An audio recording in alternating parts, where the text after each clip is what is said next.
Hello, friends, and welcome to the Bikes or Death podcast. As always, my name is Patrick, and I am your host.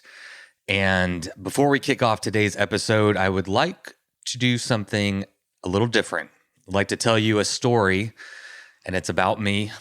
And I hope that it adds just some context to me and what I'm doing behind a freaking microphone, talking to Lael and Sofiane and everybody else, really. The last episode that I released with Lael and Rue got a lot of attention. I was expecting it to get attention. I just wasn't quite ready for the amount of attention that it got. And with that, I'm sure that I have a lot of new listeners and people who have no idea who I am or why I'm here. And so I thought it might be worth just introducing myself real quick. I'd like to introduce myself by telling you about my friend Brian. So many of you will know that my day job is a real estate agent. I have to work a real job so that I can afford the luxury of hosting a podcast. But that's another story.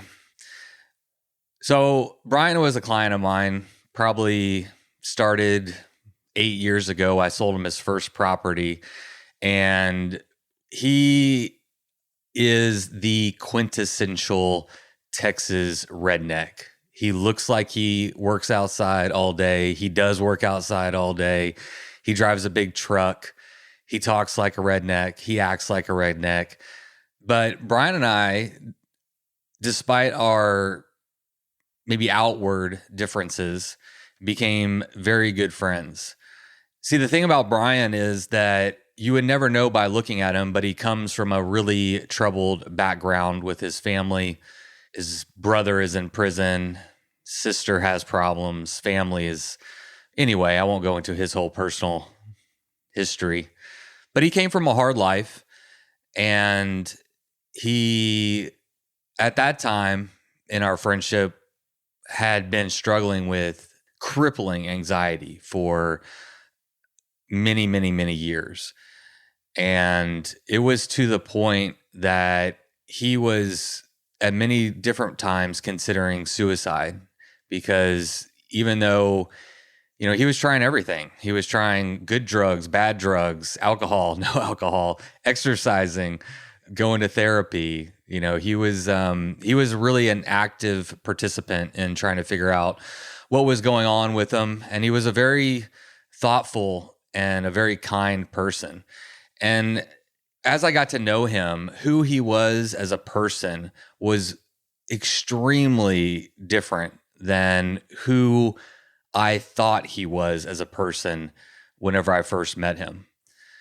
And I think we all do that. I think we have a tendency, and I think we're kind of neurologically programmed to make quick and instinctual decisions. And I think that we can get a little caught up in those. Around that same time, I was also getting really big into listening to podcasts. Became kind of, obsessed, but really into them. And not into them just from an entertainment standpoint, but into them in the way that I felt at that time, and I still do, that the podcasting has the opportunity to fill a very vital role in our society. And that is simply through engaging in the art of conversation, listening, discussing, talking, and not doing it with any agenda, not doing it to, promote your own ideas necessarily, but to really just talk.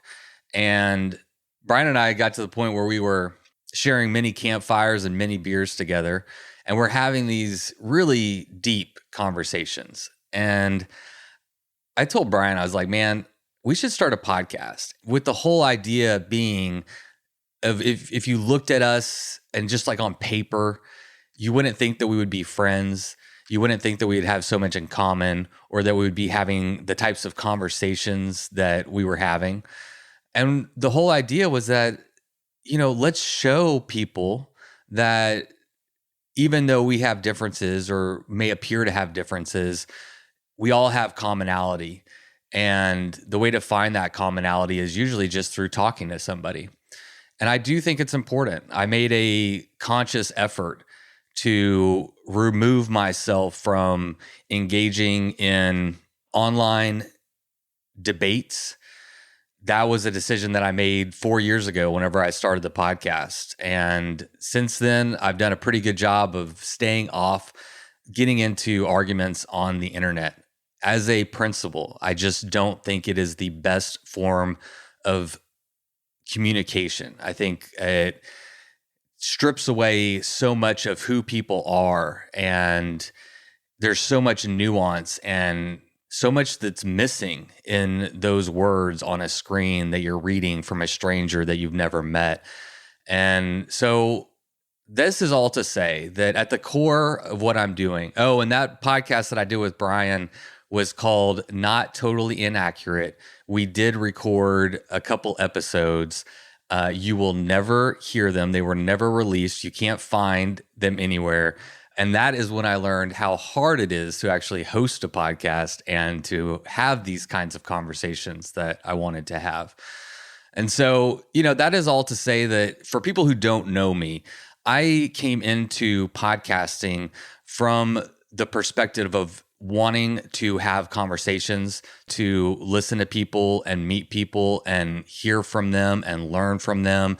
And I hope that gathering those conversations, they go out into the world and that other people can benefit from them. And that really is my only motivation. I do love this community. I love the people in it.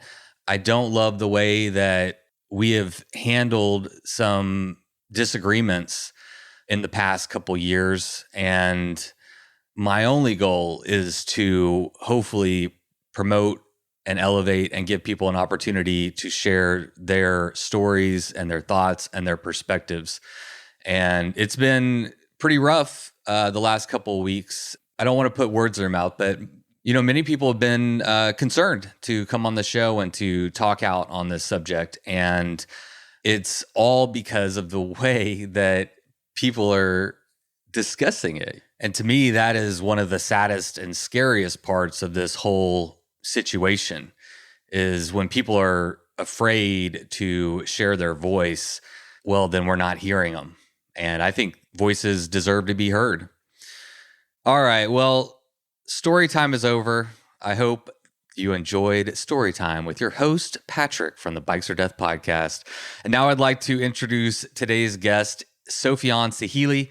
He really doesn't need much of an introduction. He says on today's episode that Lael is clearly the most recognized and well-known bike packer in the world. He's right.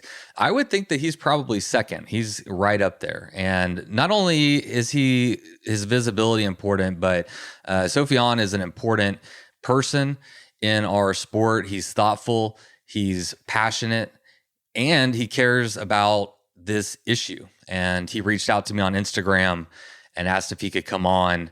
And so far, he's the only one who has done that. And so, of course, I had him on. And actually, he doesn't know this, but he was on my list of people I wanted to reach out to.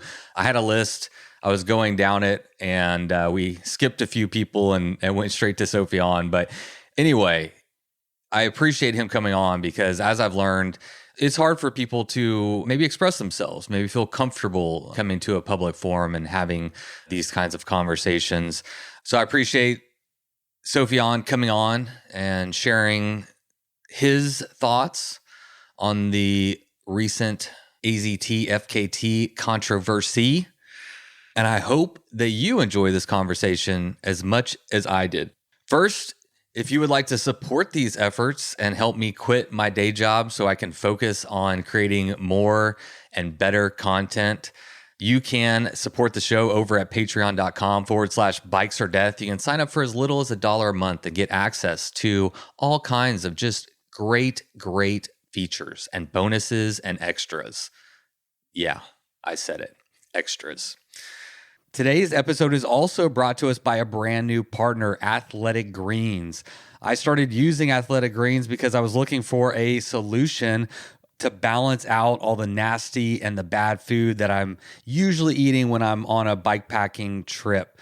We all know that we're just subject to whatever food is available en route, and oftentimes it's gas station food and it's not chock full of all the things that your body really needs. And so Athletic Greens has been a great resource for me to help supplement my diet and give my body the fuel and the energy that it needs to go out there and dominate some bikepacking trails. With one delicious scoop of AG1, you're absorbing 75 high-quality vitamins, minerals, whole food source superfoods, probiotics, and adaptogens to help you start your day right. This special blend of ingredients supports your gut health, your nervous system, your immune system, your energy, recovery, focus, and aging. And Athletic Greens isn't just good for you, they're also a good company. They are climate neutral certified, and they purchase carbon credits that support old growth rainforests. And they also have donated over 1.2 million meals to kids just in 2020 alone. So if you're looking to step up your health game and maybe take some veggies on your next bikepacking trip or bikepacking race, check out Athletic Greens. And to make it easy, Athletic Greens is going to give you a free 1 year of immune supporting vitamin D and 5 free travel packs with your first purchase. All you have to do is visit athleticgreens.com/bikes or death. Again, that is athleticgreens/bikes or death to take ownership over your health and pick up the ultimate daily nutrition insurance. All right, everybody, bills are paid. We can leave the lights on for one more week. So let's get into my episode with Sofiane calling in all the way from the UK. But first, let's have my friend Miles Arbor kick it off with the Bikes or Death theme song. You load up your bike, you ride away from home. You could be with your friends or you could be alone. You ride for a day or maybe more. You just love being in the great outdoors. Everything you need is strapped to your bars, including that new pillow you got from Santa Claus. And then you think, oh shit, to yourself. You left that super lightweight tent on the living room shelf. Bikes or death. Bikes or death. Podcast. It's been too long since I've had you on the podcast, that's for sure. Yeah. I'm glad you're back on. You know, I messaged you a little while ago and wanted to have you back on, and then Lael got in some more controversy, and so that became the priority. Yeah, I'm glad I get to talk about this actually. Yeah, well, I appreciate it. Are you cool to just jump in and start chatting? Yeah, sure. Yeah, definitely. Yeah. Well, I mean, just for context, for people who are listening, first off, I put out on social media twice that if anybody wants to discuss, you know, the controversy that's happening with Lael as it regards to media teams, not only now, but in 2019 on the Tour Divide, I've been reaching out to people in the community that I know, people want to hear from, that are important voices. And, frankly, like there's a lot of people who are afraid of the backlash because of the way that, this discussion, quote unquote, is being handled on the internet. And then I get a message from you and it literally said, "Hey, Patrick, what's your take on Lael's AZT FKT? I'd be happy to discuss on the podcast." And, just so people at home know, like I have no idea, that was the end of our conversation. I didn't answer you. You didn't share your thoughts. I have no idea what your thoughts are. I'm not coming into this conversation with any kind of like agenda other than just talking, which is really all I want to do, And I think for me, that's been one of the overall, like one of the larger things that has disappointed me is not that there is discussion going on. It's the way in which it's being handled, And so if you would like, I can start off by answering your question that you sent me on Instagram. What is my take? Yeah, what is your take? I'm actually, this is also why I asked you. I mean, I had this idea of, coming on the podcast and telling what I think, but I was also curious to know what you think. Yeah. So, I mean, I would say, like, first off, there's a saying I like: be quick to listen and slow to use your tongue.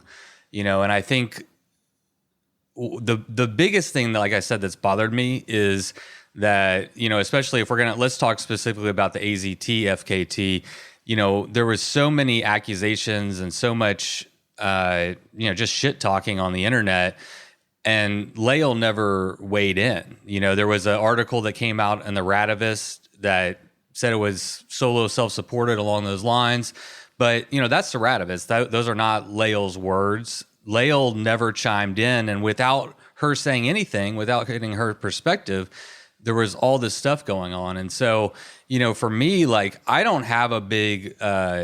I don't have a horse in this race. I'm not an ultra endurance athlete. I'm never gonna have a media team on me personally. But the reason why I chose to like tackle this topic was because it's clear based on 2019 and now this, that we as a community, one, we have a problem. We're divided on, this issue, and two, we don't know how to talk about it, and so I went into that conversation just open-minded, the same way I will with this one. And so I would say I have two perspectives. One is the one I had before talking to Lael, and then the one I have after talking to Lael. And after I talked to her, I walked away. Did you listen to the interview I did with her, by the way? Yeah, I did. Obviously, I did. Yeah. Okay. So my takeaways were, one, it was an ITT. She said she didn't know that the new media rule was in place, and she also said she doesn't care about the record, and that the route is there and anybody can go ride it any way they want to. And so I feel like that really de-escalates a lot of the chatter on the internet, because they're all worried about the record. But I feel like the impression I got from her is that she is mostly interested in documenting and inspiring people through her efforts. And the one way we do that is through video, through documentation, through pictures and all this stuff. And that seems to be her focus, and I think that, yeah, I like that. I mean, I think there needs to be space for everybody to do whatever they want to do. And if she wants to go out and have a media crew and do the Tour Divide, the AZT or whatever, I think she should be able to. And if she doesn't care if there's an asterisk next to her name, I don't know why everybody else cares so much. I don't know. Those are my initial thoughts. Yeah, and I had to say I agree, actually. Like, this is my take, as after I listened to the podcast that you did with Lael and Rue, where she stated that she actually doesn't really care about the record, and that she agrees that since she broke the no media rule that she wasn't aware of, well, then she can't get the record, and it seems that she doesn't really care about it. So as you say it kind of de-escalates the way that things. I think, well, it got bad, and actually, why I wanted to come on this podcast is I wanted to address this topic first off for John Schilling. John Schilling is the race director of the AZT. He's a volunteer. He makes no money on this. He works 2 jobs, and whatever free time he has, he dedicates to the AZT. He is a passionate mountain biker, is a passionate trail builder, is a dedicated member of this community, well respected in Arizona and in the States in general. And basically what happened is that he pretty much had no choice than to put an asterisk on this FKT, because the rule is written down. So any self-respecting race director would be like, well, I wrote down this rule, now I must enforce it. I mean, I don't see how you could do anything else. The rule is there. You pretty much have to enforce it now that it's there. So that's basically what he did. He didn't say, that, well, I'm not even gonna acknowledge last time. I'm not gonna even, publish it. It was like, all right, there's this time, there was the rule that was, not respected. I'm gonna have to put an asterisk on this time. And I feel like it was a very reasonable thing to do. It was a very diplomatic thing to do. And despite this diplomatic and reasonable approach, I talked to John Schilling, and he told me I'm cutting so much flack. I'm getting insulted. People are calling me misogynistic, chauvinistic, and it's completely uncalled for. And that's what I feel is the big problem in this controversy. And the big problem doesn't come from Lael. The problem comes from so-called supporters of Lael that are not aware of what the bikepacking community is, that are not aware of what the ethos is, that probably have no idea who John Schilling is and how much time and effort he puts in doing this route and organizing this race. I mean, I haven't raced it. I wish one day I'll race it, but it's a long race. It's a really remote course, and it used to be 750 miles, and now it's 827 miles. So it means that he added 77 miles to this really remote route. It means that he probably took a lot of on his free time driving to these remote parts, then riding, then adding water detours for free. He had nothing to gain in doing this, nothing. He just besides working his 2 jobs, he went there and it was like, all right, how can I make this race that I inherited from Scott Morris? How can I make it better? Longer, more beautiful, maybe with more access to water. And there he is now. He is now just being insulted by people he doesn't even know, by people that most likely are not even racers, are not even, figures of this community. And this is outrageous. I had a hunch that this was happening. I myself was racing when Lael finished, and after I finished my race, my girlfriend sent me a message asking me what's the controversy with Lael. I'm like, I have no idea. Then I dug in, and I was like, all right, what's happening? And then the first thing I did is I messaged John Schilling. I was like, dude, how are you handling this? And he's like, it's horrible. And I had a hunch that this was happening, and it's just outrageous. I mean, this is really why I wanted to come on the podcast. It's because somebody needs to take a stance and be like, all right, there are people that are pillars of this community. People like John Schilling, people like Scott Morris, who used to organize the AZT, people like Hefe Branham of the Colorado Trail Race, Matt Lee of the Tour Divide. Even here in Europe, we have Alan Goldsmith of the Highland Trail 550. We have these people that design routes, that organize races, that make no money. There's no profit in there. It's just their own time, and they invest so much in this community. And I feel we need to respect these people. We need to respect them a lot. We need to respect them even more than we respect racers. I mean, where would we be without the Tour Divide? Where would we be without CTR, AZTR?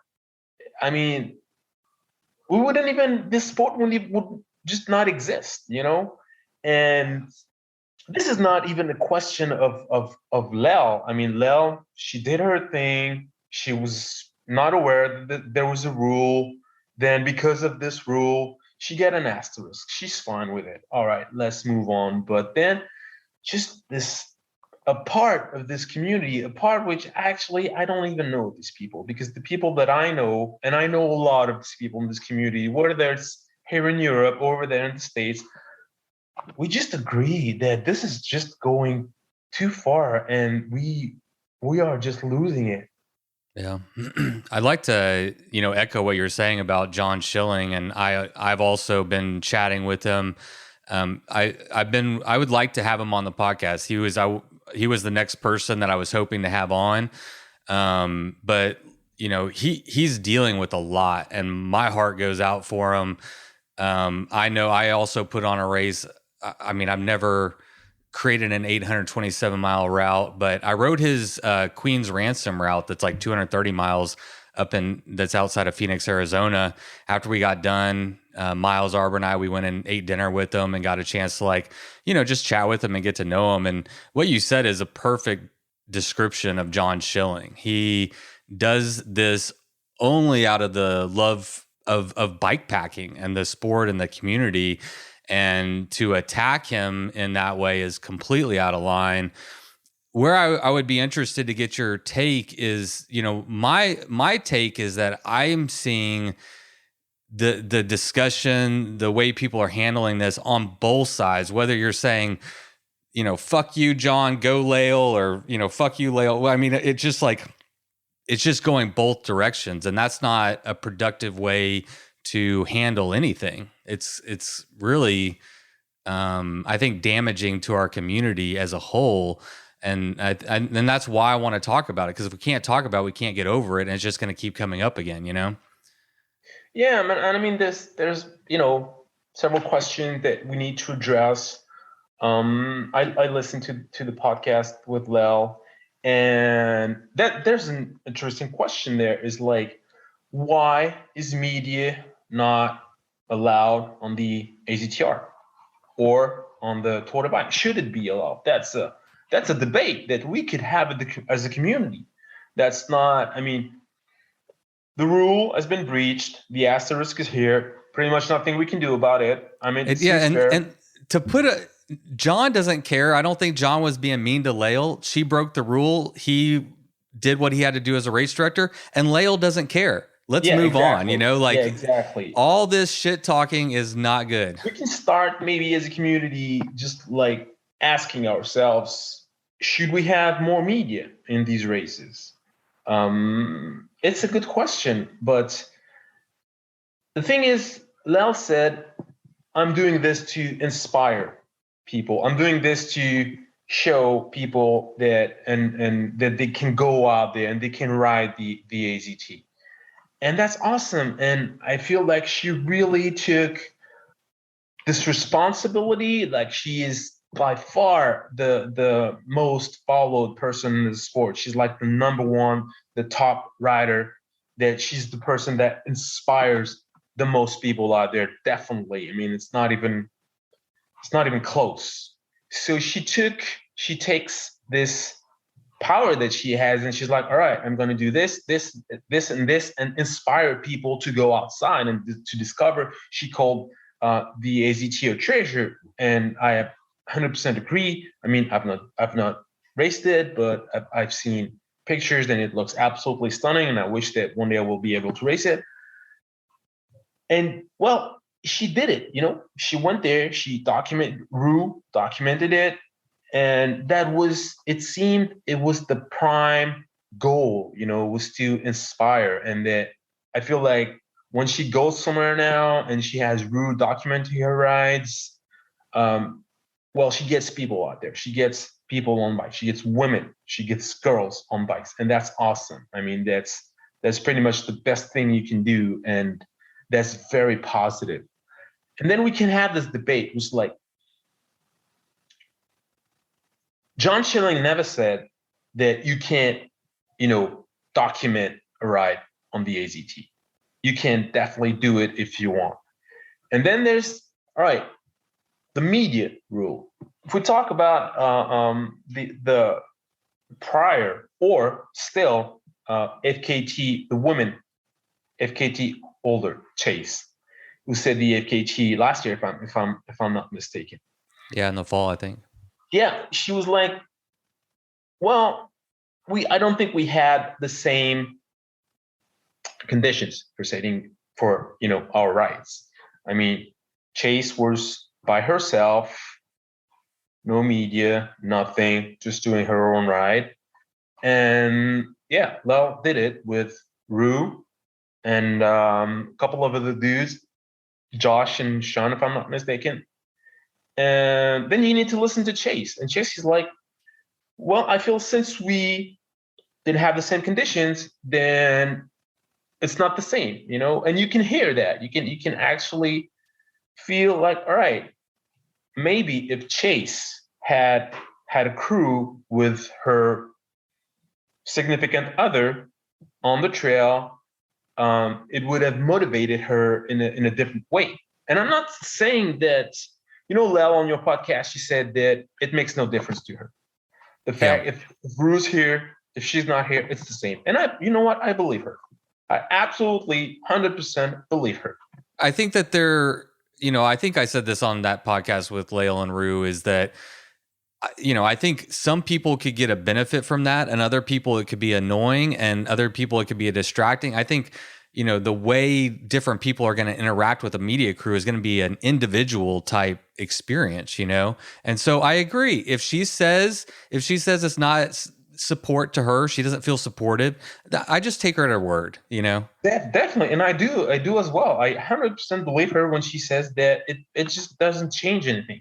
And I mean, she's been doing this for so long. She's been doing this for, I don't know, 7, 8 years. And Rue has documented so many of her rides that at some point you're just used to it, and I mean, also, I believe that when you've been, because I've been doing this for a long time too, and I've been doing this a lot, and I believe at some point you build such mental toughness that there's very few things that can actually help you to boost, your strength, or take you out of a hole when you're in a hole. So when Lael says doesn't change anything, you know what? I believe her. I take her at her word, but we need a set of rules that applies to everyone.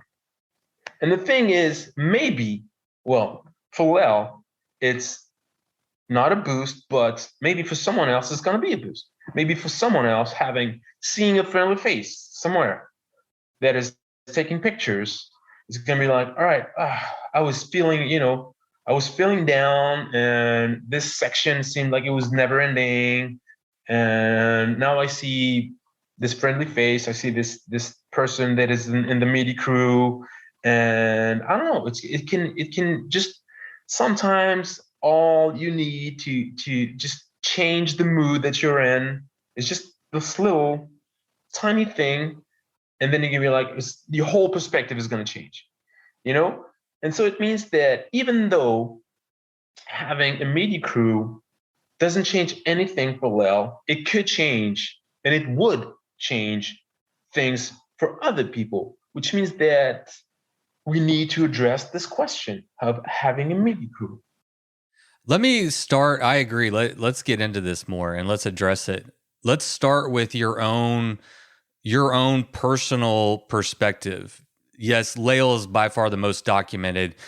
You're up there. I don't think you've ever had a media team only following you, but I know that actually. You have. Okay. Yeah, a couple times. Yeah. That's the thing, right? A lot of people are like talking on the internet and they're not actually in those positions. Yeah. So you've been in those positions. You've been tired, cold, hungry, wet, and seen a media car at 2 a.m. or whatever. What is your personal perspective on that relationship? Is it good, bad? Does it help you? Does it not help you? I've been in both situations. I've been in races where there was like a media car or several media cars that were covering the race, like the whole race, and media cars that were, tied to the organization. And I've been in a couple races where it was not an entire crew, but it was one person that was, documenting my race. And I believe that it's and that's why I say I believe Lael when she says that it doesn't change anything, because for me it didn't change anything. I mean, the races that were documented both took place in Spain, was in the Pyrenees, when the other was in was Badlands in Andalusia, These were not the most complicated races that I've ever had to take part in. But yeah, I mean, the crew's there.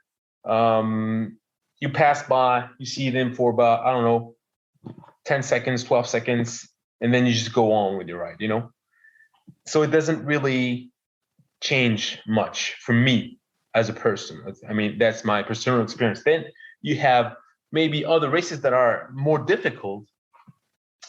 And then you have this media car that covers the whole race that interacts with, well, they're not actually supposed to interact. You can interact with them, but they don't have to, or they don't have to talk to you. They don't want to, and you know, you don't have to talk to them if you don't want to. But yeah, I mean, sometimes I remember on the Atlas Mountain Race, on the Silk Road Mountain Race, it can go both ways. Sometimes I was just really annoyed to see them because I was like fixing my seventh flat tire of the day. Well, maybe not the seventh, but the second one, but it was like the seventh of the race. And you're like, dudes, you already have 1,000 pictures of me fixing a flat tire. I think that now you can just leave me alone. And sometimes, yeah, it's just like you're walking up a hill and they start shooting, and you're like, oh, well, I'm walking. Maybe I could ride actually, you know. So it's not going to change the outcome of the race. It's not because you're gonna ride your bike for a couple hundred meters instead of walking. But you need to acknowledge that it changes. It changes a little. It changes thing, the environment. It is another factor that's inserted into it that, yeah, it's going to have some kind of impact, I would think, for most people. Let me ask you this question that gets brought up in regards to media cars. Not only the physical or the mental, emotional boost that you might get, but the other thing I keep reading is the safety net that a media car presents, allowing you to go in, push yourself further, go deeper, and push the limits more if you know that there is a car that'll just come and pick you up at any time. That is a very interesting question, actually. And this is why I wanted to also chime in about 2019's Tour Divide and why it is having your own media crew on such an endeavor as the Tour Divide can be questionable. So as you're aware, because we did a podcast like right after this, as you're aware, but maybe not all of your listeners are aware of, I was leading the 2019 Tour Divide right after Rush Mountain Lodge when I climbed Sand Mountain, which is 3,000 meters high. So I'm thinking 9,000, 10,000 feet. And I got caught in a snowstorm there, and everything was just white out. It was dark. Temperature was around minus 10 degrees Celsius, and I couldn't find my way. My GPS track was not accurate enough. And because of all the snow, yeah, you couldn't see your tracks. Yeah, couldn't exactly. see the trail. Yeah. And I decided to wait it out in my sleeping bag, but I got too cold, and then I was like, all right, I'm done. This is not fun, and this is not safe. I'm just turning back, and I'm giving up, dropping out. I feel like I'm not equipped as far as my survival skills are to deal with this kind of extreme weather. And I decided just to quit. And I was at peace with my decision, and I'm still at peace with my decision. And I was like, okay, I'm turning back, and I'm going to Brush Mountain Lodge. So, but let's say what would have happened if I had a media crew, a car following me? Then maybe, it would have been like, I'm not sure this is the right way to go, but you know what? I'm gonna try it. I'm going to try and go this way. And if things go really wrong, well, have this emergency button. And I know that the car it's somewhere. It's not far. It's either Brush Mountain Lodge or Steamboat Springs. And if things go real bad, I'll feel, safer knowing that there's people that know me and that are expecting me and that are following me and that are close. So it can have an impact on the choices that you're gonna make when things go real bad. You can be like, all right. The thing is, I had no media crew. I was on my own, and I was like, okay, if I get lost, I'm in just deep shit because it's super cold, it's snowy. I'm not equipped to deal with this kind of weather, and I mean, even in terms of knowledge, I'm probably gonna make bad decisions. And so I was like, all right, the only way that I know is safe is backwards because I have my tracks that I can follow and go back to Bush Mountain Lodge. So here's the question: if you have your own media car, maybe you're gonna make a different decision, and that's another factor that we need to take in consideration when we have this debate of should we allow media crews on races such as Tour de Valle. Yeah. And the reason why this conversation is important is bigger than Lael. I think it's bigger than me and you. It's about, really the future of the sport, because I think it's plainly obvious media coverage, access to athletes is only going to get better. There's only going to be more as we get, more professional riders that come into bikepacking. This issue is going to continue to come up. And I kind of, you alluded to this, but I feel like, again, just being a casual observer, it does seem like there should be one set of rules that's adopted for all bikepacking races. I mean, there's everything from a grand depart to an ITT to, solo self-supported to, Asterix media crew. I don't know. What are your thoughts on having rules and what kind of rules should we have maybe? I don't think it's doable. I don't think you talked about having no governing body in your episode with Lael and Rue. I don't think it's possible. I don't think we can have, and I'm not sure if actually it's something that we want as a community. And to be honest with you, Patrick, I have no idea what I want for the future of this sport.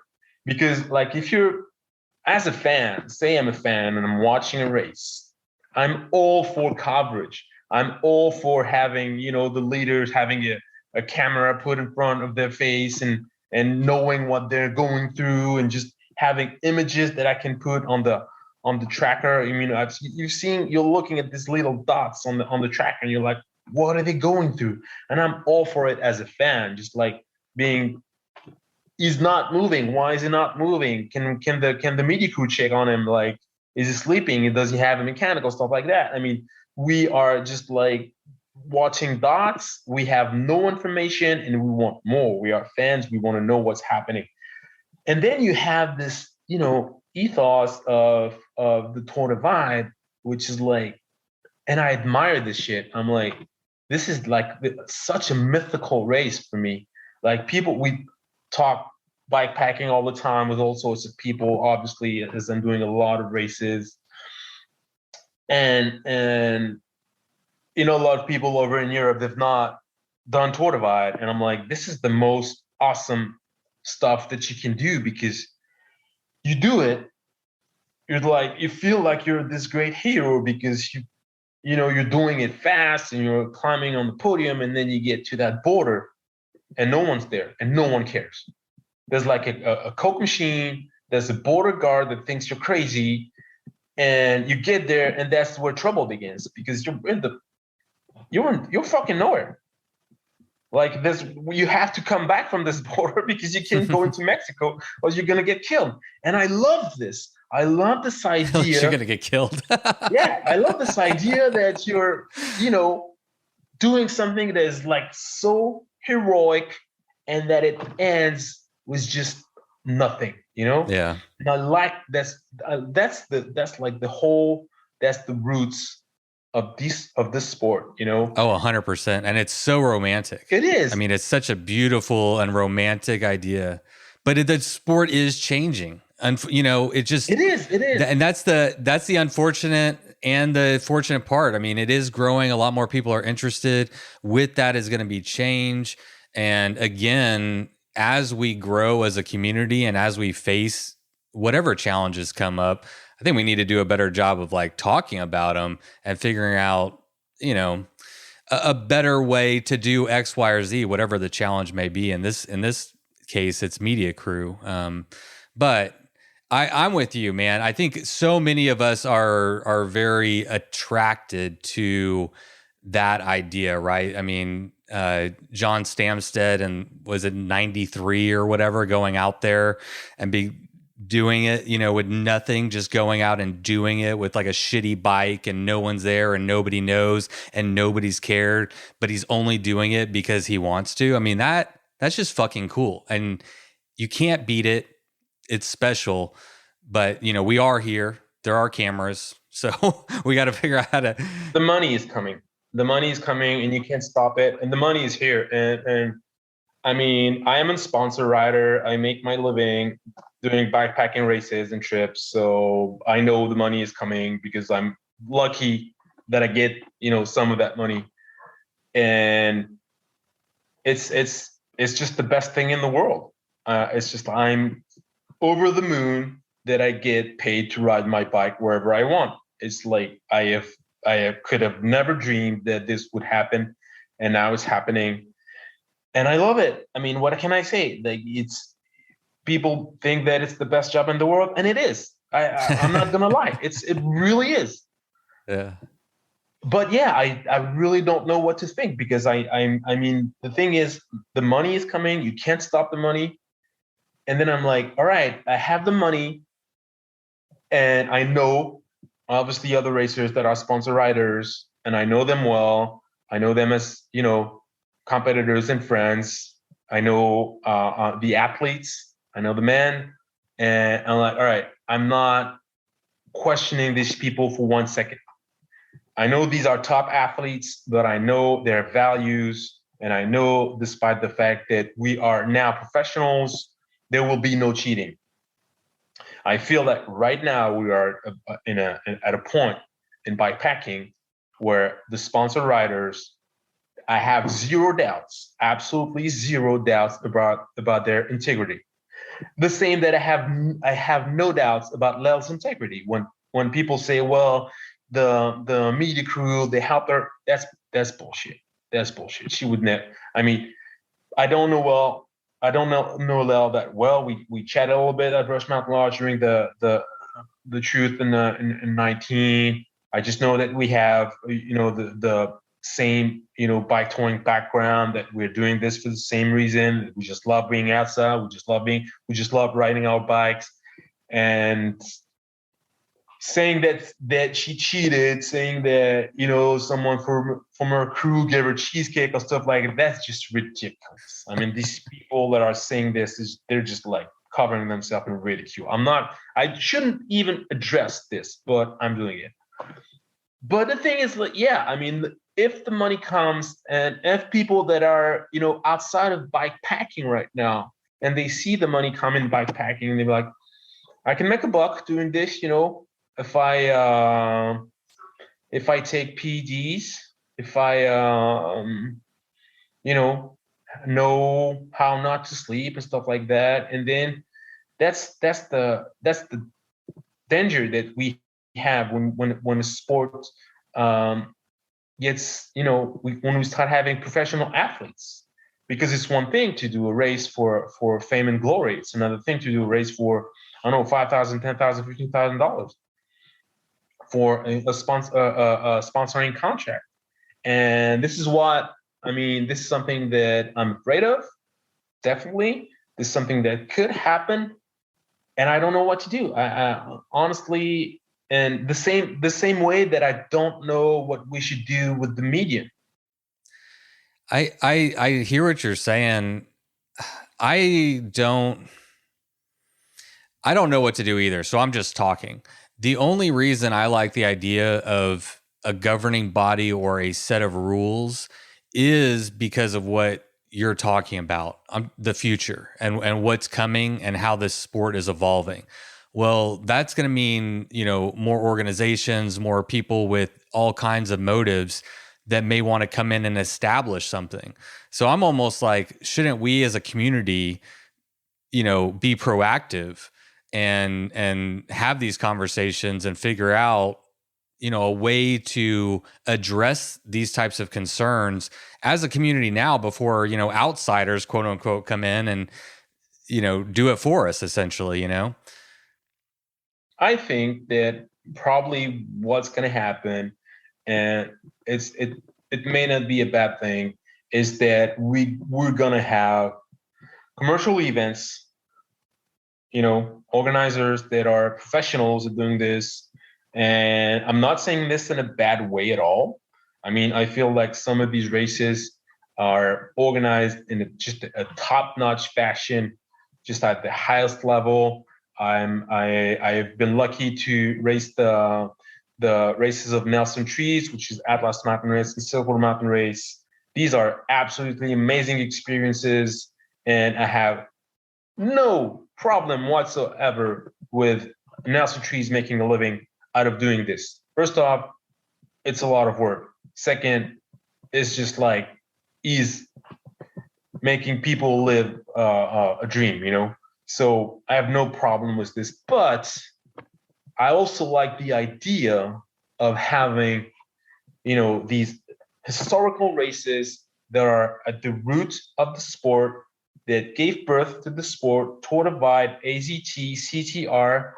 I like the idea of these races staying pure, and keeping their origin, their rules, and be like, all right, I can make a living out of this without racing Tour Divide and AZT and CTR. No problem. I can make a living out of this. So we can just keep these non-profit races that are organized by volunteers, and then have maybe another circuit with big races with a lot of media, and this media is bringing the money.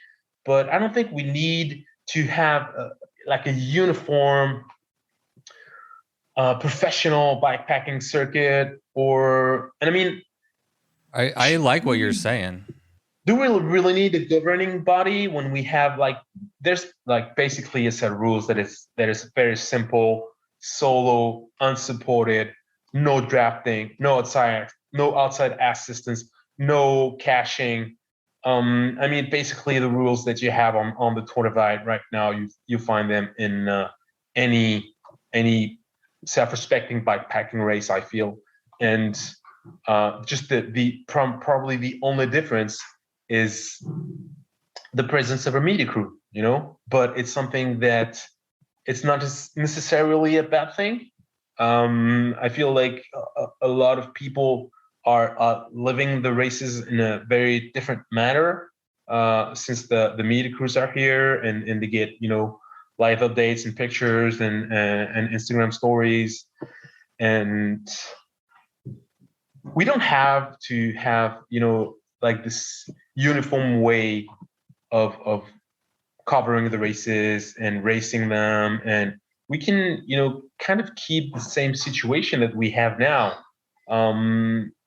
but we need to just to respect this basic set of rules, and we need to respect the fact that they were implemented to have a level playing field. And that's something that we haven't talked about yet, but the level playing field is very important, and it's hard. It's hard It's to very have hard. one.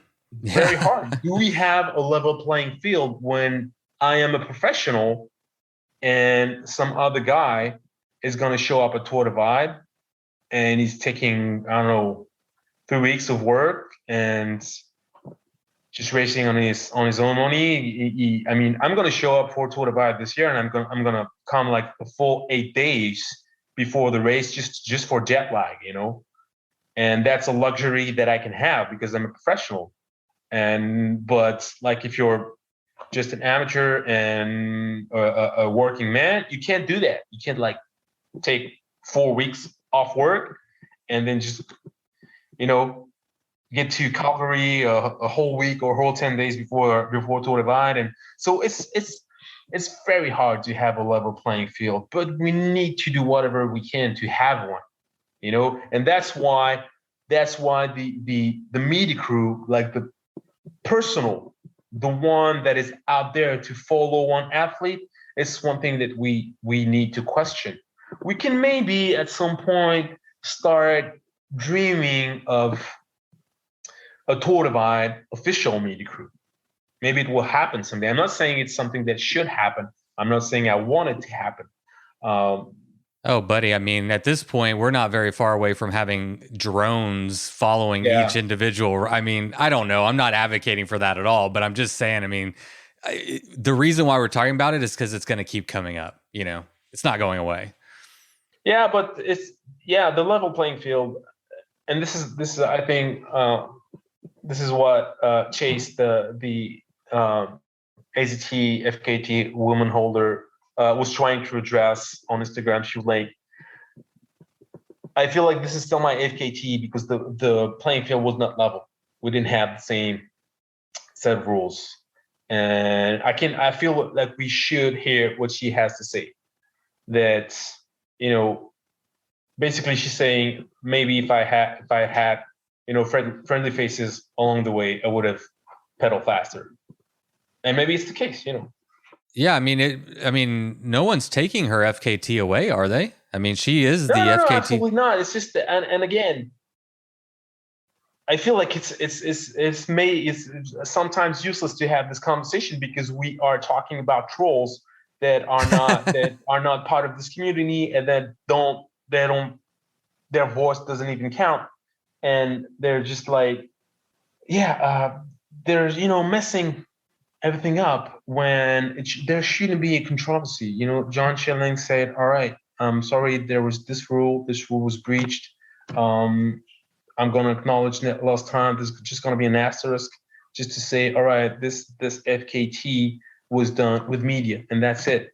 And the problem is that now, as soon as you and this is why I think a lot of people were reluctant to speak up on this matter, and nobody was willing to come and talk on this podcast with you, is that the problem, and this is one of the fear that I had also before speaking up, is that I am a man. And whatever I say, somebody can come back to me and say, well, you're saying this because you're a man and you feel threatened by the fact that there was women that are able to perform at your level. And you shouldn't even be talking about this because you're a man. But the thing is, the reason why I'm talking about this is, like, as far as I know, you had this invitation, nobody answered, and I felt like I was like, all right, somebody needs to stand up for John Schilling. Somebody, I mean, I have a following in this community. This is a very, very important part of my life. In this community, I owe this community a lot. And I feel like it was my responsibility and my duty to speak up and to be like, all right, we have rules and they're not meaningless and they are here for a reason.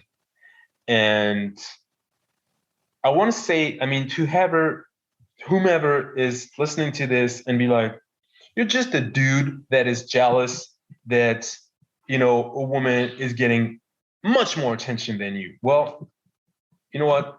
I'm very happy with my status right now. I make a living out of bikepacking. I couldn't be happier than what I am right now. And I have a lot of friends, women, that I chatted with about this matter, and like Simone Bailey, Lauren Brownlee, Zoe Chodello, which is a French bikepacker.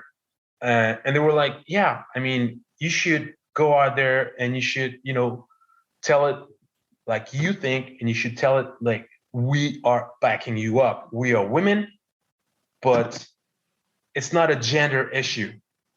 It's a bikepacking issue. I mean, you can be a woman and still be like, all right, this asterisk is justified. You can be a woman and be like, all right, AZT no media. If you have media, great. I'm all for it, but then no FKT. Yeah. I think it's very simple. And I really like what you said about each race remaining true to its origins to the best of its ability. And also one thing I've talked about on the podcast is one thing I'm excited about is a lot of different kinds of events, you know, different ways to ride your bike and go outside and push yourself and all that kind of stuff. And that's diversity. That's what that is. It's different opportunities depending on what you personally want to do. Maybe your personal objective is to go do the AZT without anybody knowing it. I mean, we know Alexander Houchin often signs up. Nobody knows. She's signed up under a pseudonym, and she gets done, and you maybe hear something about it. You know, I mean, that's awesome. You know. But I've also been the benefactor, and I think the community has been, of seeing films and seeing documentation of races and being a fan of it, wanting to see. And so if somebody wants to go out there and do it, I'm all for it. And again, it's really worth pointing out, like, you know, the people involved in this, John Schilling and Lael, are fine with the rules, and nobody's fighting. Nobody is. The only people who are fighting aren't even involved in the conversation, really. You know, so it's been kind of interesting to see, and I just hope that, first of all, I don't think you've said anything controversial, to be honest. Like, I don't think you come across that way at all. I hope the way you come across and the way I'm reading it is that you're a person that's thoughtful, you're involved in the community, you care, and you want to, you know, just talk. Like, I don't feel like you're pushing some like really extreme agenda or anything. I mean, just like, oh, this is my perspective. And that's all we can really be held accountable to, is like our own viewpoints, our experiences in life. And, you know, I think, I don't know. It's a scary place on the internet. This was my first time to be like kind of caught up in this kind of controversy, and people are, you know, talking about me directly. And, you know, it is hard, I guess. I've personally, for anyone listening that has continued the conversation on the internet, after I released the one with Lael, I just stopped going and reading everything, because like at some point I have to be a steward of my own like mental health, and like consuming every nasty thing or ugly thing somebody wants to say about you isn't really great. And Yeah. I kind of like to try to keep my own voice, you know, like I don't want to be too influenced by what people are saying. I want to be able to just come into any scenario and like have an open and honest and thoughtful conversation without my own like biases, you know, coming into play. Which is hard for anyone to do, but I do try to kind of stay in my own lane. So I appreciate you coming on and talking about it. I mean, I do have some other questions about you as a bike racer and some stuff like that. Do you want to? Could we move on, or is there anything else that we need to say about? Sure, we can move on. I think I've made my point, which is basically, please respect the volunteer race directors, respect their choices, respect their rules, respect their work, most of them, and respect them as the kind human beings that they are. And yeah, they have a set of rules, and they have just no choice then to enforce them. That was pretty much the only point that I wanted to make. And then yeah, I wanted to just, it was also interesting to you know, debate about the media crew, how it can impact and affect someone's ride, and the future of backpacking, if we should, you know, envision something different, or if it could just stay the same. And yeah, I feel like if I want to say like one last thing, is I hope that this American bikepacking circuit that is free for anyone to race, that is devoid of any prize and any media attention.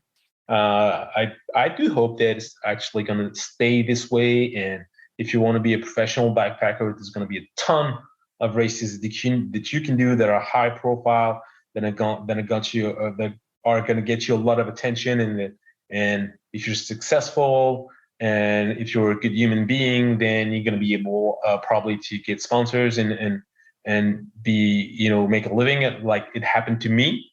I haven't won the Tour de Bahia, I haven't won the AZT or the CTR, and I can make a living without these wins. So we could actually leave these races alone, leave these races with the ethos that they have had since the beginning, and the ethos that gave birth to this sport, and we can just let them be, and then have tons of other races where there's media with this coverage, and that people are going to get interested in, and this community is going to keep growing. And that's the beautiful thing, is that people are going to keep buying bikes, going out there, strapping bags to their bikes, travel, discover the world, become better people by opening up their minds, by traveling, because that's what happens when you get outside of your house, when you meet people that are from far away,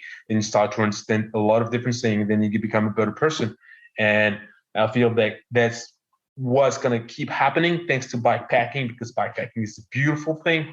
And I feel like people like Lael and hopefully like myself, we're going to keep inspiring people just to go outside and just ride their bikes and enjoy the treasure like AZT or Silkworm Mountain Race or Atlas Mountain Race.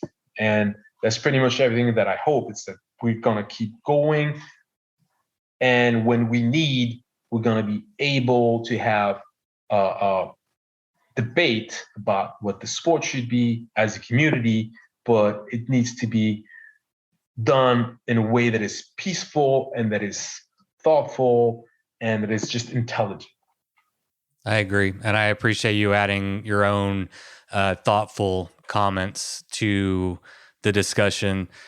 I think hopefully one good thing that comes out of this is, hopefully this podcast and these podcasts, or just the discussion as a whole, will just kind of like lay to rest. Okay, if there's a rule that says no media and you have media, you're going to get an asterisk, and you have to be okay with that. And it's fine. Like, I mean, I that's where I would, have an issue, is like if they were like, oh, you can't do it at all. I personally think you should be able to go do it. If you want a media crew, you get an asterisk, and that's fine, and that's up to the race director. You know it going in, or you should know it going in if you read the rules, or you might find out during the race. Either way, I mean, yeah, you can't really debate it. But yeah, thanks, buddy. All right, so let's talk about you. We're gonna cram some stuff in real quick. Your most recent event, the Desertus Bicus. I love the name. Exactly. Yeah. Obviously, I'm in America, so what is the Desertus Bicus? So it was a race through Spain, 4 checkpoints, each and every one of them in a desertic part of Spain. Free route, mostly tarmac, but the checkpoints were actually gravel, so that was a little bit of a twist. And yeah, what happened is that it was like an early season race for me. It was not a major objective in my season. I was willing to go there to have fun.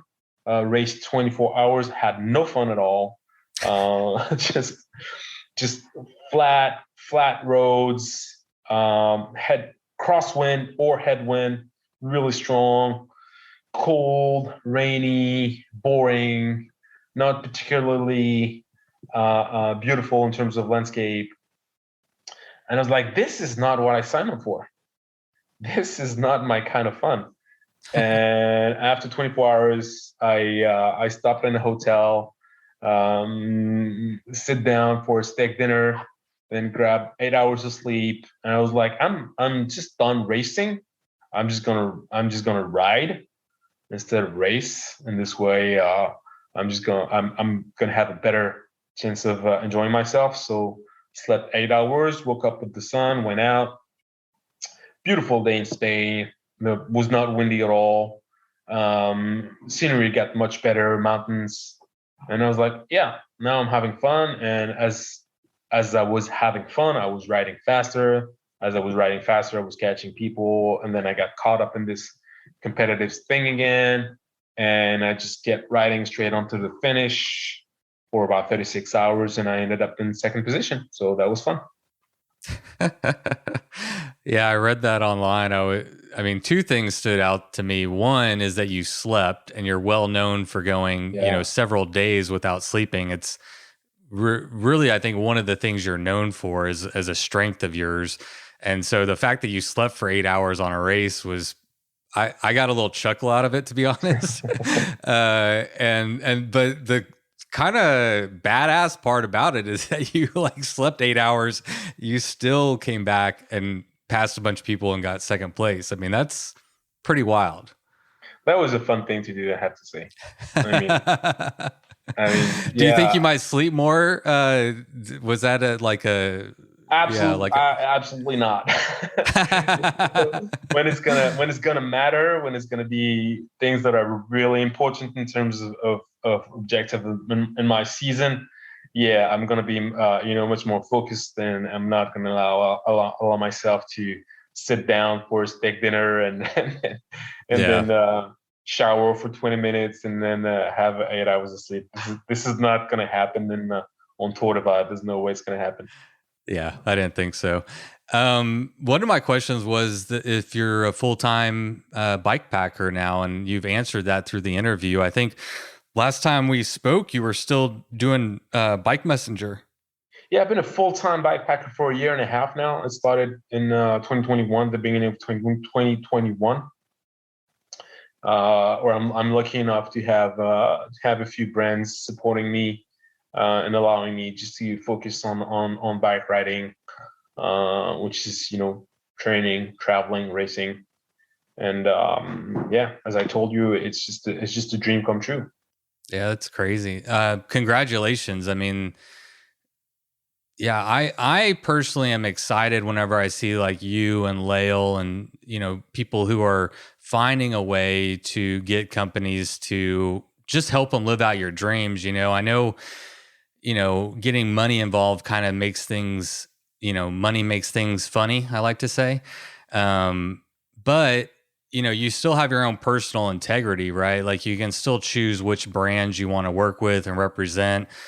I'm assuming they're not telling you where to go race and when to go race. I mean, you get to like make your own schedule. And I mean, is that kind of how it is? You just get to pursue the things that make you the most happiness? Basically, I just keep them informed of when and where I'm going to race. I mean, in any case, they're confident that I'm going to race because I do it a lot and I've been doing it a lot for a long time now. So it's not really an issue for them. I mean, they know that by supporting me, they're going to support someone that just goes out and races not once a year, but 4 or 5 times a year. And even when I'm not racing, I'm just like for example, in February and March, I did a bike packing trip in Colombia. So yeah, I mean, I'm just always out and about riding my bike, whether I'm racing or just bike packing. So I'm always in a position of creating content and just showcasing the products of the brands that are supporting me. And obviously, yeah, it is important to keep your integrity as a sponsored rider. I'm not saying it's easy, but it's something that I find is really important. And I was actually a little bit reluctant to speak my mind on the subject of bike packing and why it should remain the way it is, because it's kind of a paradox that I make money with the bike packing, and then I'm like, I want money to stay out of certain races. It's just something that happened over time. It's kind of difficult to know how to deal with it. It's sometimes I think about when I was just an amateur, when I was just a bike messenger, saving up to book a flight to Calgary and then race the Tour de Vine and then go back home and work again as a bike messenger, and the purity that you had as a racer, and the integrity that was really easy to maintain. And I think back of these days, and even though I'm really, really happy of being a professional bikepacker, I'm like, these were fairly interesting days, and you could pretty much say anything you wanted at that time. Which is a bit more. I mean, I need to watch what I say now, that I'm a public figure, a public person. But I try to use this status that I've acquired over time for the better, for conveying positive things about bikepacking and just bikes, and making bikepacking just inclusive, and not even just bikepacking but just riding bikes. I feel like when you get a certain status in the community, you have responsibility, you have duties, because you don't get there by yourself. It's like you're not alone on the top of a mountain. You're just one person among a community of thousands. And the reason that you have this status is that the community gave it to you. So you kind of owe. I feel like I owe the community to use the status that they gave me for the better. And to speak up when it is needed, and just to be exemplary. And this is also one thing that I should add about bikepacking, about the figures of bikepacking, is that when you're at the top, when you're at the highest level, and when you're under the scrutiny of pretty much the whole community, you owe yourself and you owe the sport to be exemplary, and you need to act in a way that will promote bikepacking as the positive and inclusive thing that it is. Yeah, you come in it from a really important direction, kind of like you didn't come in as a Tour de France sponsored rider with lots of money and all the like a huge team. Like you said, you came from bike touring, a love of cycling, a love for riding your bike a very long way, and you've done this a long time without any support. And so you're an important part of the community. You represent I think that section, that group of bike packers that wants to keep that ethos of solo self-supported, and the beauty of what that is. And what makes it beautiful is how challenging it is, and it is just you. And whenever it's just you and you can get to the finish line and there's nobody there and you did it, it's a selfish thing. You get to you get to like experience all that, and it can be a little bit more meaningful. On the flip side, whenever you have media, you get to share it and inspire a bunch of people. But you are, for people who may not know you, that's why I think you do have a voice. You do have a seat at the table. It's not because you have sponsors. The sponsors aren't what gave you a voice. You've been an important member of the community for a long time. And I was talking to you before you ever had sponsors. Has nothing to do with it. I didn't even know I know you had some, but I didn't know exactly what your, level of whatever, sponsorship is. So, one thing that's interesting about you is that, you talk openly about kind of like putting on a show for the dot watchers. Do you like consider yourself as like an entertainer or just an athlete, and you want people to get excited to watch bike racing? Like what is your motivation? Or maybe that's just who you are naturally.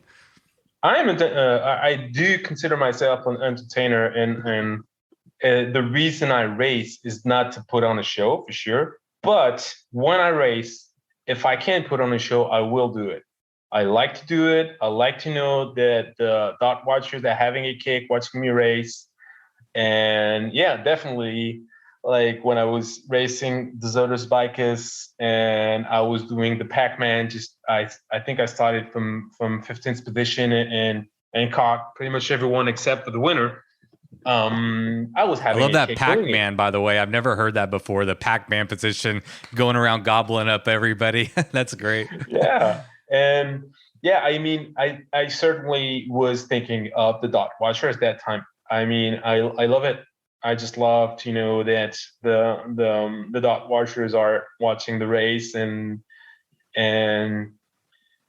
yeah, whenever I can't put on a show by catching people, I try to put on a show differently. Like yeah, whenever I was not sleeping on Tour Divide 2019, and everybody was like, "When is he gonna stop?" I mean, it's just awesome to know that you're entertaining people, and I mean that's just the way I am. That's the way I am. I like to. It's fun. You enjoy it. It's part of the fun for you. I absolutely do enjoy it, and through my Instagram stories as well. I mean, I love to have this interaction with the dot watchers, with the communities. I love even just the idea of, because that's something that you don't really see in sports, the idea of someone being at the top level and just like wanting to be funny, you know? Or sing it. Yeah. Sing a song. Yeah. Lyle Richie. I'm doing my best at winning this race, but let's have fun together. You know, it's just bike riding. Don't take it too seriously. I mean, in a way, it's the most important thing for me right now. It's that, and I take it really seriously. But taking it seriously doesn't mean that, you know, I should not have fun. And I'm having fun when I'm racing, and I want people to have fun with me. And yeah, that's why I do it, and I get my kicks out of doing it. Yeah. Well, it's entertaining for us. So yeah, we love it as dot watchers. Cause you're right. I mean, what sport are you gonna like be getting live, semi live updates through Instagram about, whatever's going on, whatever's in their head. And it's fun whenever you're like, okay, so we're watching Sofiane and he's like, demolishing a race, or maybe he's in second place and he's chasing, and you're envisioning somebody like just grueling and rah, rah, rah. And then you like hop on your Instagram and you're like singing a Lyle Richie song or telling a joke or whatever. And you're like, dude, this guy is just having fun, man. I mean, you can do both things. And I mean, honestly, and that's one thing that attracts me to Lael is like, I love positivity. I love positive people. And especially if like you can do something very, very hard and still, have fun and be there for the right reasons and enjoy it. I'm really attracted to that, type of racing it, but everybody can do it however they want to. Yeah, sure. How do you decide what events you're going to do? So this year I'm going to do Tour Divide because, that's last time I did it was a failure. I dropped out, so I need to set the record straight. I was wanting to do it a couple years ago as well as last year, but COVID was there, so I've been waiting since 2019 to do it. So it was not really a question. Like I knew that as soon as it was going to happen, I was going to do it. Then I'm going to do Silk Road Mountain Race again because it just blew my mind. Last year, I was like, wow, this is like the ultimate race, the ultimate challenge. And I'm like, I've been obsessed with it since I finished it. And I'm like, I want to go back because it's just so amazing. And then I'm going to do Rhino Run. One second on Silk Road. for people listening, you wrote on your blog, what's your website? Sofiane Sehili. So how do you say your last name? Sofiane Sehili. Yeah, that's what I thought. Okay. Yeah. But on your, so on your blog, you have, I don't know, a long, it's like 9 posts or something like that. There's a very long recap. Yeah. A long recap, but it's very good. And you're also you articulate yourself well through writing. Your personality comes through. And so I just wanted to point people there because you put a lot of time and, putting all your thoughts down and like walking us through like your race. And yeah, for somebody who's interested in what is it like to be, an ultra endurance athlete, that's a great little piece you put together. Yeah, sure. Like if you enjoy reading recaps of races, you should definitely go to my blog, which is sofianesehili.com. And then you'll find it there. It's fairly long, but I think many people enjoyed it actually. And then towards the end of the year, I signed up for Rhino Run, which is a 2,800 kilometer race through South Africa and Namibia. And I had my eye on this for a couple of years. First edition was supposed to be in 2020. Obviously, COVID again happened, and first edition is going to be this year. And it's just like basically how I choose my races is I want something that is scenic and epic, and the further the better. So yeah, when you have things like Silk Road or Rhino Run or Tour Divide, I mean it's off road, it's long, it's in remote places. That's what I'm looking for. I'm looking for events where I know I'm going to be on empty roads for days on end, and that it's going to be hard, but it's most of all going to be beautiful. So I would assume that you consider one of your strengths, like the longer it goes, the better your odds are. Is that true? And is that a factor? It sounds like that's kind of a factor. You're looking for events that you can also excel at. Yeah, definitely. I feel like shorter events that are around 2 or 3 days, like Badlands in Spain, for example. This is not really where I shine. I need a longer race to be able to open up a gap and then hold on to it. And I feel also like the harder, the longer it is, and just the better I am at grinding my way through the end, and because I might not be the fastest rider out there, but I have grit. I don't give up, and I just keep pushing. And yeah, for example, Silk Road is the perfect race for me because it's just gonna throw everything at you, and as long as you just manage to just keep trucking, you're gonna do well.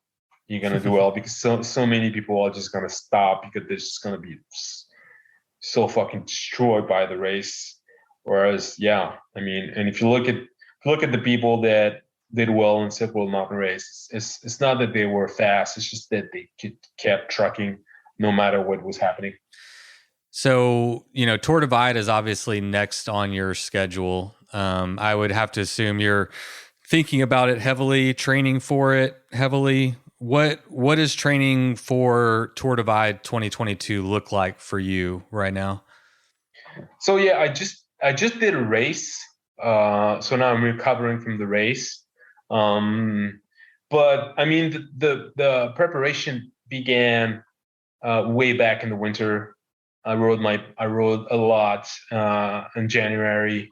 Then I was in Colombia in February and March, riding a lot as well, riding at elevation, doing a lot of rough gravel in adverse weather conditions, very rainy, cold, hot, everything you can imagine. Then I came back from Colombia, and then it was shorter rides, but a lot of intensity. I did a shorter race in north of France that was like 250K. That's just, so you just go all out for one day, and it's just a matter of mixing things up with short intensity, and then this race in Spain that was just like volume, and now Tour Divide is about a month away. It's like 40 days, something like that. So anything long, it's pretty much over. So it's going to be as soon as I'm done recovering from the Spain thing. It's going to be intensity most of all. These like smaller events that you do, is that just to kind of like mix it up and keep it interesting? Does that motivate you when you're training to have those like little micro goals? It's usually I sign up for these things and I'm like, I don't think I have anything planned at that moment, so I could do this. And then the time comes, I'm like, oh yeah, I'm supposed to do this. Oh shit. And then sometimes it goes really well with the race that I did in the north of France, 250K. So not really where I shine, but I was in really good shape and I managed to win this. And then there was the Spain thing a couple of weeks later, and it was not what I was expecting, but I managed to get something out of it. And I mean, the fact that I got 8 hours of sleep in the middle, it means that it's easier to recover from it. But and I don't really have a very calculated way of picking my events ahead of time. It's mostly like, oh yeah, I know that a couple friends are gonna do this, and oh this looks fun, and I don't have much planned at that time. Oh, and yeah, I told this guy that one day I was gonna race his race, and now it's coming up. Or oh yeah, this event last year was fun, I could do it again. And but it's not very calculated. I just go as go with the flow. You just ride your bike a lot. Yeah, I mean, that's how you train. It just you're just always riding your bike. It doesn't matter. Yeah, pretty much. I'm not much for structured training. I find it kind of boring. I mean, I'm sure it's very effective, but it's just not my thing. Well, whenever you're as successful as you have been, it would be hard to change, I would think, I mean, why, if it's not broken, why fix it? I don't really see a reason to change. I mean, you're happy, you're doing well. Like what? Why rock the cart? All right. So obviously, I don't think. Well, I'll give you a chance to answer. I would assume that your goal at Tour Divide is to break the overall record. It is, but as you know, it's always depending on the weather. Yeah, that's what I want to ask you. Is like, is the weather the only? That's the question. What is it going to take to beat that record from you, for you to do that? Is the weather the biggest barrier to making it happen? I would say so. It's not like I have a huge margin over Mike Hall. Mike Hall was a beast, and he set a record that is very hard to beat. And I became aware that I had it in me to break that record only in 2019 when I was ahead of it. But to be honest, before, I had no idea that it was possible for me to break it. But I was there in 16 when Mike set the record, so I know the conditions and what they were like, and I know they were good. There was like no snow at all, not even like on one single pass. Like everything that was clear. There was no mud. There was no mud towards the Bannock Road. There was no mud at Brush Mountain. There was no mud in New Mexico. All the places that can get really, really muddy and slow you down, they were just nice and fast rolling. So yeah, no, and even the heat, it was not that hot in New Mexico. So pretty much everything was not perfect because it could be a bit chilly and rainy at night, but this would not slow you down. So I know that the conditions were really good in 16. I was there. And since I don't have a really big margin, since I'm not like much stronger than Mike Hall, I would need the same conditions to get a shot at the record. Yeah. So if you have, let's say the weather is not great this year, how important, actually, let me ask this question. How important is that record to you? I mean, what are your own metrics of success on Tour Divide this year? So the story is, in 2014, I rode the Great Divide mountain bike route as just, a holiday. And I heard about the race at that time. And then I kind of became obsessed with who were these people racing this hell of a course. And at first I was not doing well. And then as time went on, I kind of got a hang of it, and I was doing better, and I managed to do big days. And then somewhere in the middle around Steamboat Springs, I was like, I want to come back here and I want to race it. But the thing is, like, if I tell myself I want to race it, it's because I want to win it. I mean, I really didn't see the point of just racing it. For me, even at that time when I was not a racer, when I had no racing experience, the only point of racing was to try to win it. And so it's been 8 years now. It was 2014 and we're in 2022. And so 8 years ago, I told myself I was going to come back, I was going to race it, and I was going to try and win it. And now that I know that I can win it, I need to do it. And actually, the most important thing for me is not the record. It's just to win the Grand Depart. That's the most important thing. Because the record, it's not really in your hands. If you have huge snow year, not much you can do. So I will be happy if I can just win the Grand Depart. And yeah, I mean, once it's done, if I manage to do it, and if I don't break the record, probably next year I'm going to be like, yeah, it was nice winning it, but I can break the record, so probably I should go back and break the record. But first things first. The promise that I made to myself was just to win the Tour Divide. And it's sometimes I question it. Sometimes I like, you made this promise to yourself 8 years ago. At that time, you had no idea you were going to be successful in the sport. At that time, you had no idea you were going to win races that are harder than the Tour Divide, races that have maybe more competition. And I think for observers of the sport, if I go out and win the Tour Divide, it's going to be like, oh yeah, Sofiane won another race. And it's for me, it's going to be like this kind of massive achievement, because it dates back to 8 years ago. But it's just for me, it's just like in my own head. I mean, for any observer of the sports, it's just going to be like, yeah, right. So what's new? Yeah, I think you're right. We probably can be a little bit calloused to results in that way, but it's why I like to talk to people and be like, no, I mean, this matters. This is a journey that I've had in my heart for 8 years.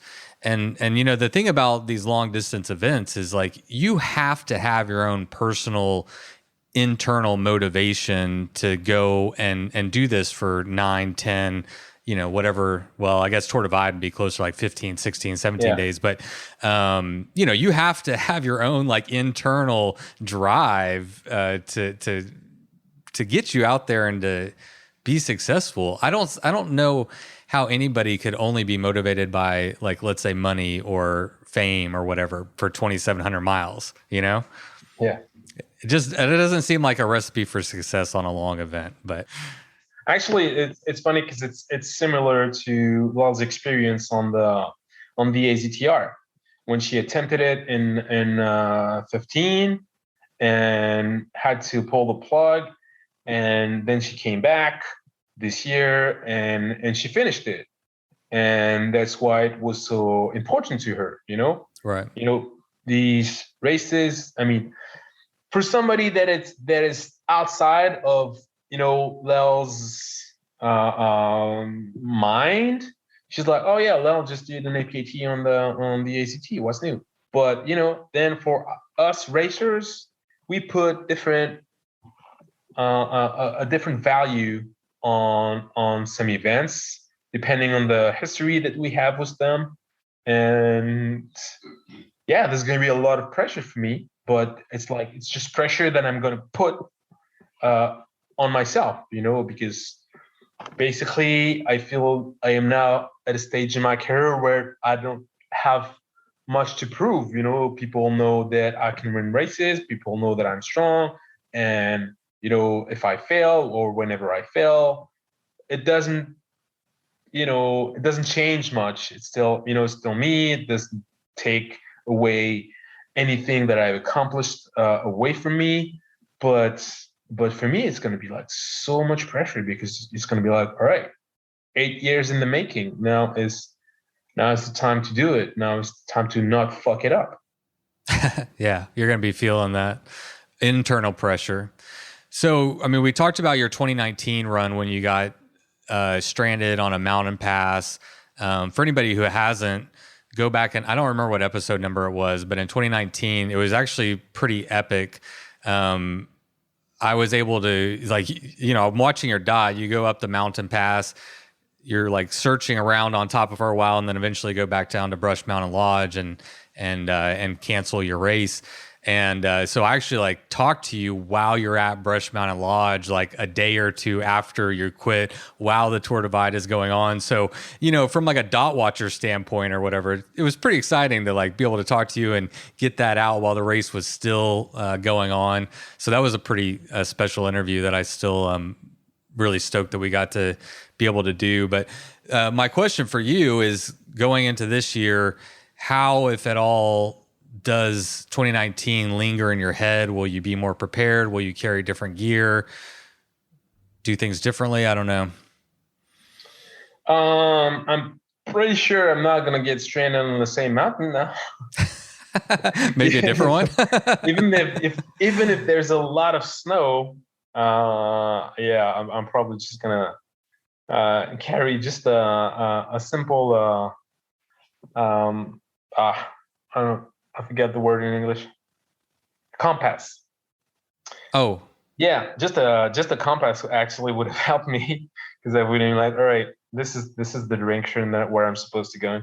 No, it's not really lingering in my mind. As I told you at the beginning of this interview, I'm really at peace with my decision at that time.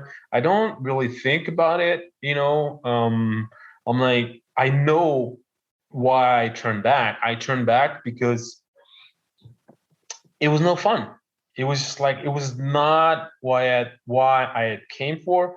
I was like, all right, what am I supposed to do now? It's just like, it's dangerous.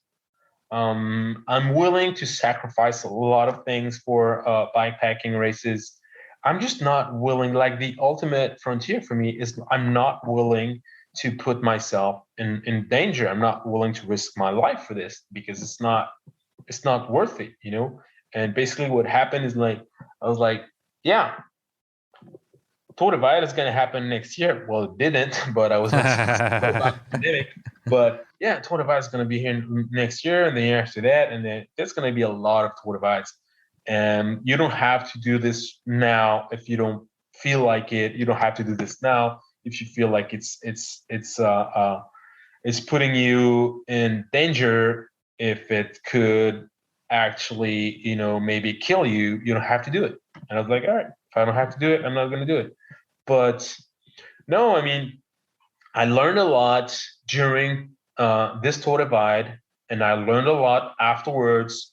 3 years of racing, I know a lot more about myself. I know a lot more about racing. I know a lot more about the strategies that I can implement.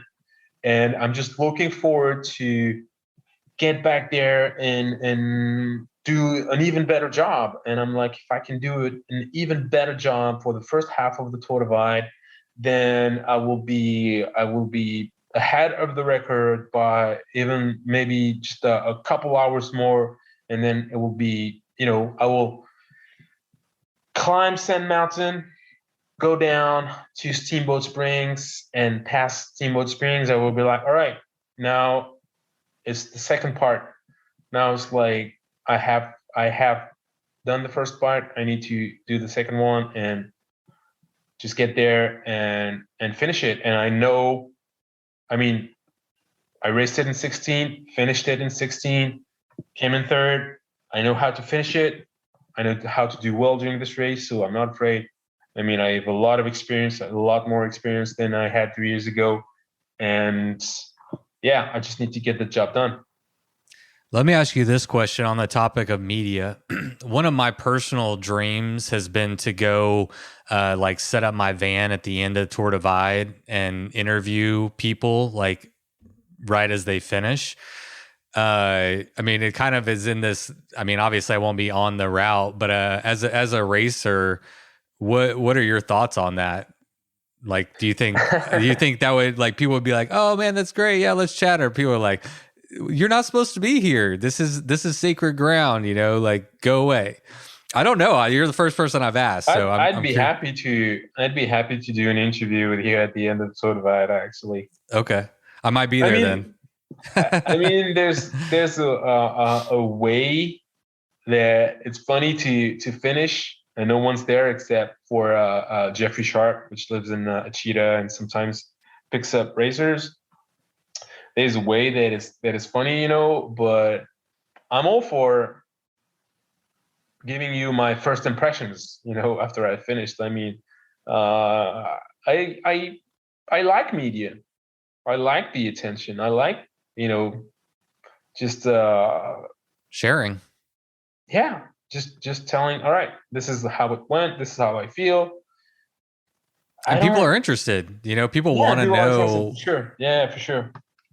I mean, or maybe, I don't know, maybe it's going to be so like if I manage to do what I want, and if I manage to win, maybe it's going to be so important for me that I will be like, I'm sorry, dude, but I need this moment all by myself, But even if I need this moment all by myself, pretty much, I think after 15 minutes, this moment will be over, and we'll need to move on. So,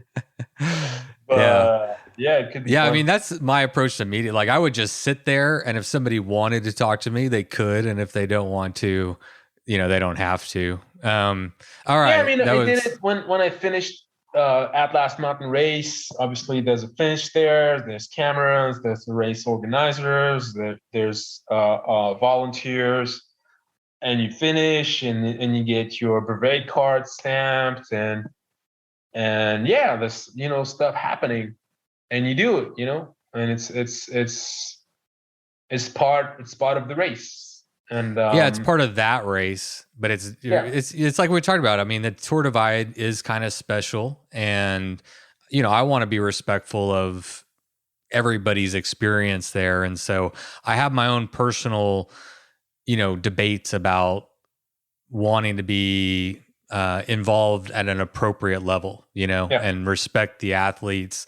That's the main thing. Just respect the athletes. Stay out of the way. If they want to talk to you, they want their picture taken, that's cool. If not, that's also fine, But what I've learned is that people like to talk about their experiences and other people like to hear them for the most part, Yeah, so. and I mean, we also like to have souvenirs, we also have to like memories. We also like to have these pictures taken at the finish, and these videos. And I'm fond of revisiting the memories of the end of such and such race, and I'm glad there's pictures of me holding my bike up in the air or hugging someone. Or these are moments that are meant to be cherished in the end, And I mean, there's room for everything.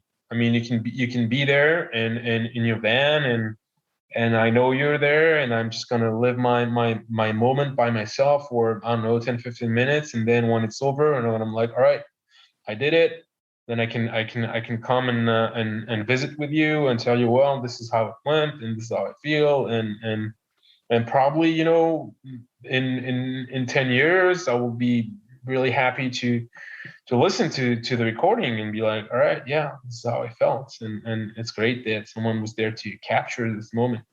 But that's me. It doesn't mean that everyone's gonna like it. Hey, I only asked you. I only asked you. Yeah. I do feel lucky that I get to like catalog all these stories, and they're just there. People all over the world, anytime they want, can just like pop it in and hear Sofiane at Brush Mountain Lodge. Like days after coming off the Tour de Vie. Like that's just cool. I think that's cool. I love it. All right, last question is about your helmet. It used to be kind of like a controversy, I think, that you had to deal with. And I remember your quote. I asked you about it, and I thought it was great. You said, essentially, I think, I don't remember how old you were. You're like, I'm 35 years old. I've been riding my bike for 34 years. I've never wrecked and hit my head. I don't, logically, I'm, if you're looking at percentages, I have 100% chance of not hitting my head, kind of, history has taught me that I'm okay and stuff. So what is your current take on the helmet? It seems like you're wearing one more these days. So last year I was riding in Spain with a helmet, and I crashed, and I like broke it in I don't know, 2 or 3 pieces, and opened up a nasty cut on my head.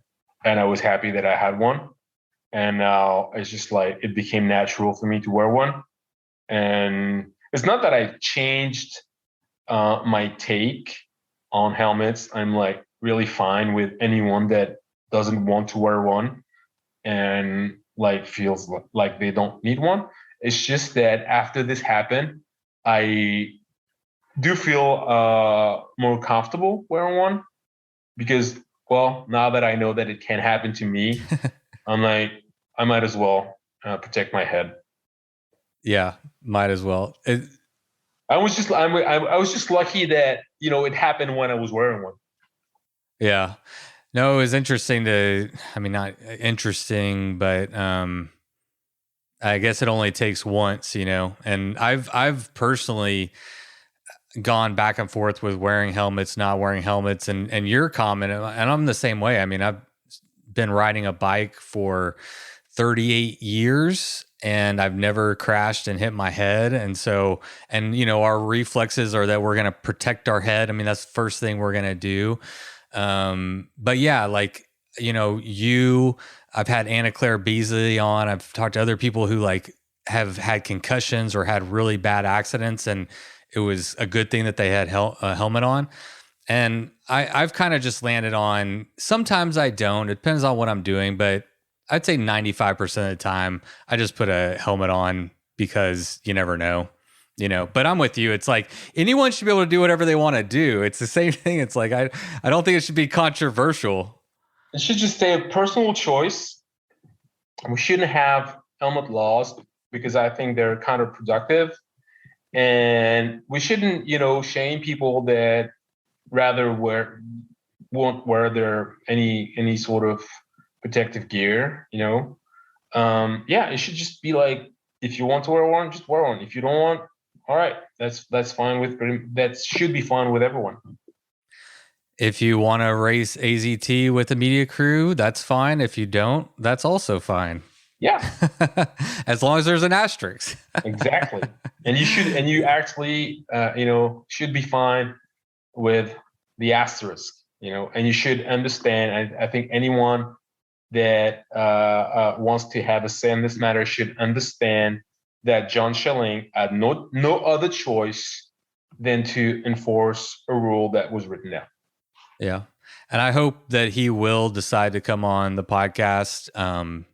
I've expressed to him, but my goal is only to talk, listen, and share other people's voices on this matter. I'm not the person that should be, I think, leading the discussion. I'm happy to host people who want to talk about it and want to add their perspectives, the value that they can bring to the conversation as athletes, race directors, volunteers, all this stuff. But I hope I feel terrible. I don't like the way that this was handled at all. That's like the worst thing. Everybody's just talking, saying a lot of things without a lot of the facts or all the facts, without being intimately aware and know Lael personally, or know John Schilling personally, or know what it takes to go win a bike packing race, or put on a bike packing race. I mean, there's so much.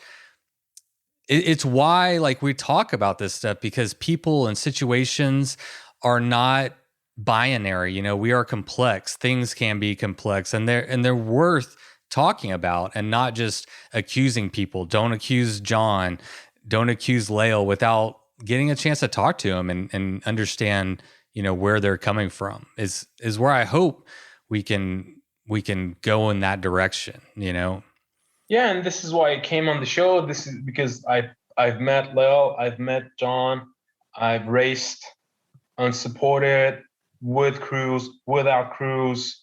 I know these matters.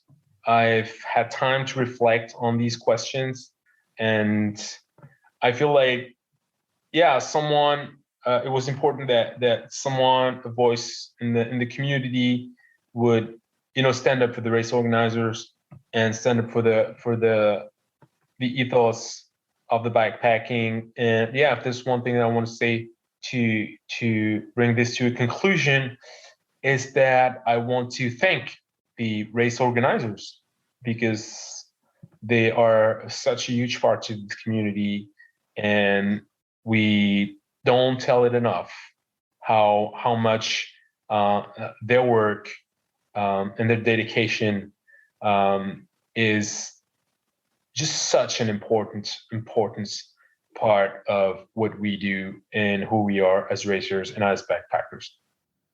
Yeah, 100%. As a race director myself, I appreciate that. But it's given me a lot of perspective on what it takes to put on it. Mine's only 380 miles, right? Like it's a very short race in this sport. And it's very, very challenging to put on and host and direct even a small event like that. Yeah. Put a little respect on the race director's name. I agree. Respect everybody, man. Respect. Why don't we lead with respect? Yeah, just exactly. in general, lead with some respect. Sorry, I cut you off. What were you going to say? How many stupid emails do you get for every iteration of your race? Oh, yeah, there's a lot of emails. There's a lot of, that's a lot of what it is. I mean, once you have the route, it's just like managing people. That's time consuming. You have to, you get all sorts of questions. Some are valid. Some are like, maybe you should check the website or the race manual or whatever. This is why I usually refrain from asking any sort of question to a race organizer. And if I do, I make sure that I've read the race manual twice, because I know that you guys are getting just so many unnecessary emails, and you don't need one more. But that's an ungrateful job. Yeah, it's been interesting. I really like it though, man. I mean, I like the community of it. I like bringing people together. I like giving people an opportunity to do that. It's like, I hope it's like one of my contributions to the community is like giving people this opportunity to come and do this. And it's just because I enjoy it. I think, there's no way it's the same, same thing for John or Matthew Lee or anybody else, Scott, who does these things, Tim Tate. There's so many people who are, spinning an immense, and some of these routes like change every year, like the Utah Mixed Epic changes every year. It means he's always out there scouting. He's looking for ways to improve the route. All these things are happening completely free, just for a passion for bike packing and a love for this community. And I couldn't, let's just be a little kinder to each other and acknowledge. Yeah, think twice before insulting someone that does something for free for this community. 100%. Let's leave it there, man. Yeah. It was nice talking to you, Patrick, as always. Yeah, thanks for taking the time, and thanks for tackling this topic when so few people are willing to. But I'm not trying to be controversial. I just want to give people a chance to talk, and thanks for sharing your perspective. It was great. Thanks, buddy. Take care. Maybe I'll see you at the finish line of Tour Divide this year. It'll be a surprise, though. I won't tell anyone, I don't think. If I'm there, I'm just either going to be there or I'm not. All right, buddy. Have a good one. Cheers, bye. Bye-bye.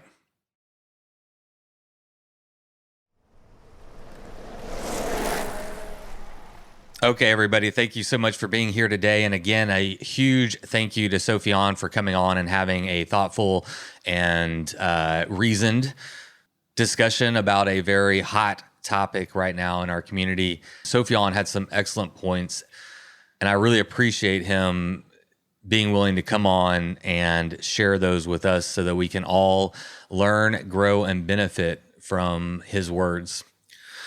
All right, well, moving on.